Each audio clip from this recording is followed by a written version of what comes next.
Now we'll see the nodal points and nodal planes. Let us take here, before going to these nodal points, we'll see one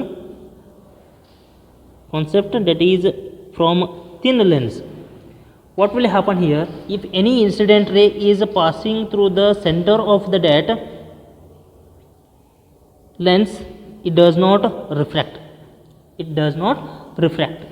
But instead of this taking a thin lens, if we took a thick lens, in that time what happens? We are getting a two central points here.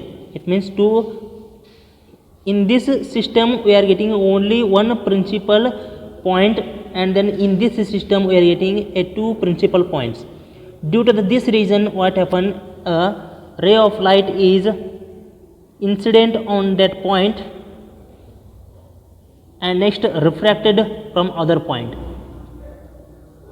So where it is going to be incident at that point on the principal axis, and where it is refracted from that point which is on the principal axis, and those points are called as a nodal points.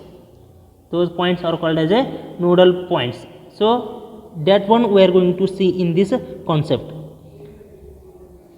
See here, the nodal points are points on a principal axis, the lens where the light rays without refraction intersect the optic system are called as nodal planes. Are called as a nodal planes. We can draw here nodal planes.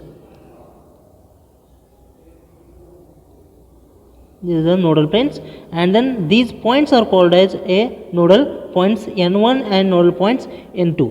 So therefore we are taking here now H1 P1 and H2 P2 be the first and second principal planes of the optical system. These H1 P1 and H2 P2 are the first and second principal planes.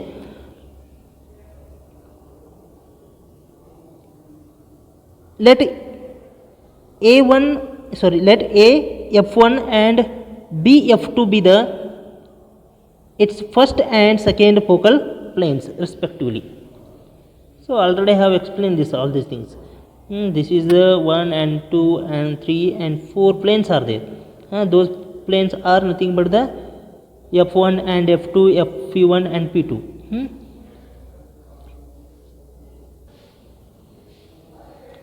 Point A is situated on the first focal plane.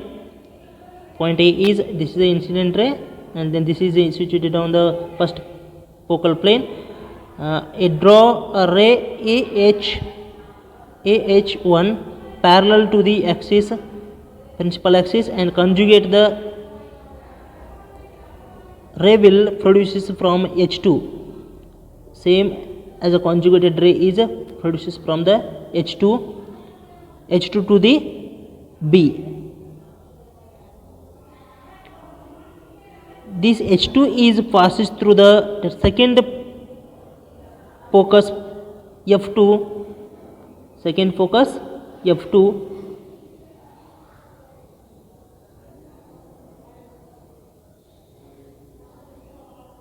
Therefore the conjugate equation becomes H2 P2 equals to H1 P1 here.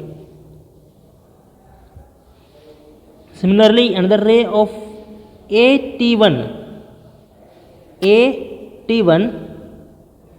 parallel to the emergent ray here, parallel to the emergent ray, we'll call the, right, this is the emergent ray.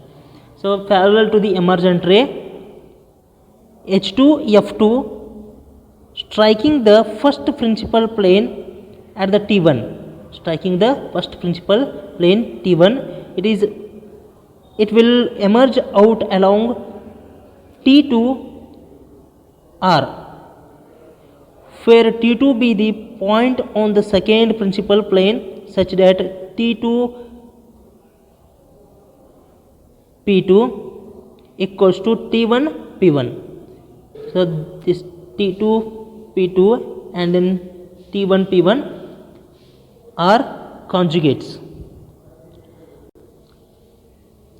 The emergent ray T2R is parallel to the is parallel to the H2 and F2. H2 and F2. The points are intersect of the incident ray AT1, this AT1, and emergent ray T2 are on the principal axis, gives the position S of the nodal points, say N1 and N2. Now AN1 is parallel to the emergent ray T2R. AN1 and T2R are parallel, therefore the triangle of this angle of alpha 1 and this angle of alpha 2 are the similar angles, therefore the tan alpha 1 is equals to tan alpha 2, therefore the tan alpha 1 divided by tan alpha 2 is equals to 1. Sorry, tan alpha 2 divided by tan alpha 1. The plane passing through the nodal points and perpendicular to the axis is called as nodal planes. It's called as nodal planes.